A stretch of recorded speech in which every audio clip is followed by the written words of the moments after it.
Buonasera, sono Giorgio Brogini, lo chef dell'Osteria di Porta Cicca. Ci troviamo in Ripa di Porta Ticinese 51 sui Navigli a Milano. Abbiamo anche il nostro sito internet che è osteriadiportacicca.it e il mio sito personale di ricette www.ricettechef.it.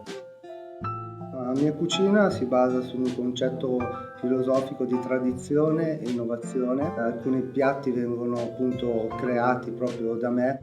L'Osteria è un ristorante di livello medio-alto, di concezione moderna. Pratichiamo una cucina con tecniche di cottura a bassa temperatura, sottovuoto, a base sia di pesce che di carne che vegetariano.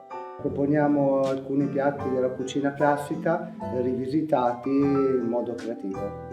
L'antipasto da 6 sono 6 piccole delizie di mare, il salmone marinato, la coda di rospo e la tartarina di ricciola con le mandorle. Una tartare di baccalà su una citronetta che viene aromatizzata con un profumo di carciofo e vengono abbinate queste tartarine a dei germogli, a delle misticanze e dell'olio d'oliva. Poi passiamo a un budino di asparagi con una crema al taleggio e del rafano. Il nostro cavallo di battaglia è il risotto profumato al basilico con degli scampi. Proponiamo un filetto di toro che viene servito su delle puntarelle con olio d'oliva e acciughe tritate.